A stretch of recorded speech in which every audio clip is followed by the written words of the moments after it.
ایک ملک کا بادشاہ تھا، اس کا وزیر تھا فیروز۔ بادشاہ اپنے محل کی چھت کے اوپر چڑھا، فیروز کی گھر والی چھت کے اوپر کپڑے ڈال رہی تھی یا کوئی کام کاج کر رہی تھی۔ بادشاہ کی نگاہ پڑی، اس کی آنکھ کے اندر میل آ گیا، نیچے اترا، کہنے لگا یہ مکان محل مکان کس کا؟ کہا آپ کا۔ وہ جی دادا آپ کا بڑا قریبی فرما بردار جو وزیر فیروز ہے اس کا ہے۔ کہنے لگا میری رعایا کے اندر ایسا ایسا حسن ہے مجھے پتہ کوئی نہیں۔ اپنے وزیر فیروز کو بلا لیا اور کہنے لگا یہ پیغام ہے، یہ خط ہے، دوسرے ملک کے بادشاہ کے پاس لے کے جانا ہے، تجھے گھر رہنے کی اجازت کوئی نہیں، تیاری کر، یہ پیسے، یہ سامان، یہ سواری ہے۔ فیروز اپنے گھر گیا اور جا کے اپنی گھر والی سے کہنے لگا بادشاہ سلامت کا حکم ہے پورا کرنا پڑے گا، میں تجھے اللہ کے حوالے کر کے جا رہا ہوں۔ بادشاہ نے جو خط دیا تھا وہ اپنے تکیے کے نیچے رکھ لیا۔ صبح سویرے اٹھ کے جب سفر شروع کیا، سادے راہ لے گیا، کپڑا لتا لے گیا، سواری لگام کجاوا لے گیا، لیکن وہ خط بھول گیا۔ آگے کے جب کافی سفر کر لیا تو یاد آیا جو مقصد لے کے جانا تھا وہ تو میں گھر میں ہی بھول آیا۔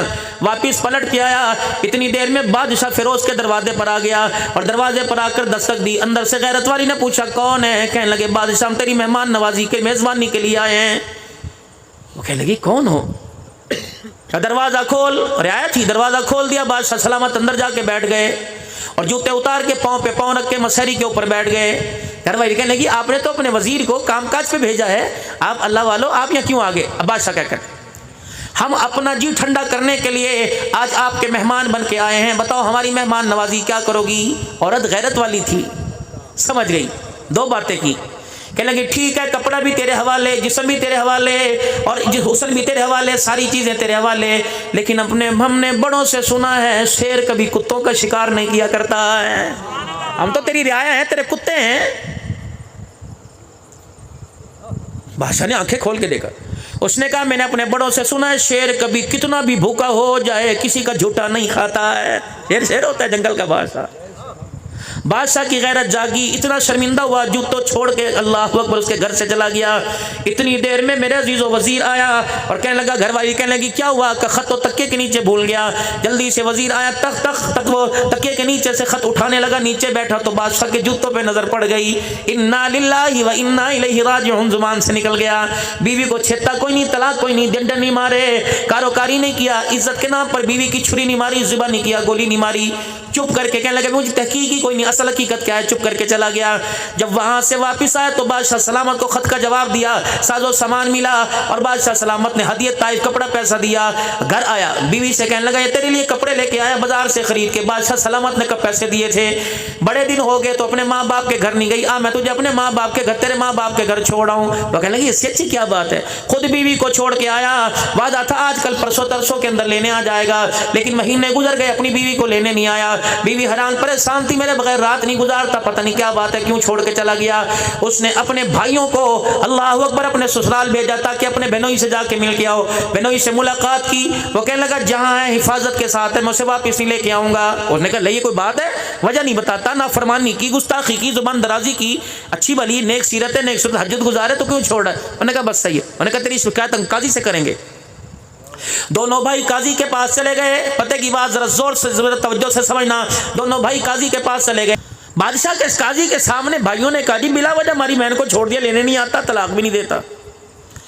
انہوں نے ان کے بہنوئی سے کہا ہاں بھی کیا بات ہے؟ اب وہ کہنے لگا انہوں نے ایک باغ میرے حوالے کیا تھا، میں باغ کا مالی تھا، انہوں نے باغ میری ملکیت کر دیا تھا۔ اس باغ کے بوٹے بھی سرسبز و شاداب ہرے بھرے تھے، اس باغ کے کنویں کا پانی بھی بڑا میٹھا تھا، جب چاہتا میں پانی بھی پی لیتا، جب چاہتا میں پھل بھی کھا لیتا۔ لیکن ایک دن میں باغ چھوڑ کے گیا، اچانک میں کسی کام سے پھر واپس آ گیا۔ میں جب باغ کے اندر آیا تو میں نے دیکھا باغ کے اندر بھیڑیے کے پنجے گڑے ہوئے تھے۔ میں سمجھ گیا اب میرا باغ کسی بھی وقت لٹنے والا ہے، میں نے باغ وارثوں کے حوالے کر دیا ہے۔ اس طرح نہیں کیا بادشاہ نے عزت لٹی، میری بہن بچ گئی، میری بہن نو ہاتھ لگے۔ شرم نہیں آتی عدالتوں کے اندر بیٹیوں کی عزت کے فیصلے کرتے؟ وکیل پوچھتے ہاتھ کہاں لگایا تھا، کپڑے پہننے تھے، کون سے پہننے تھے؟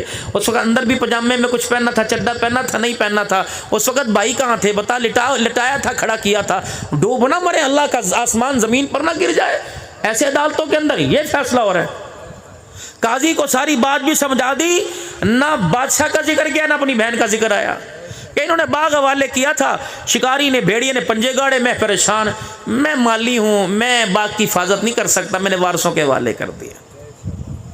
بادشاہ کے آنسو ٹپ ٹپ گرنے لگے۔ قاضی کے بولنے سے پہلے، لڑکی کے وارثوں کے بولنے سے پہلے بادشاہ اٹھ گیا۔ کیا کہ جو کہہ رہا ہے صحیح کہہ رہا ہے، 100% صحیح کہہ رہا ہے کہ بھیڑیے نے اللہ اکبر اس کے گھر کے اندر پنجے گاڑنے کی کوشش کی۔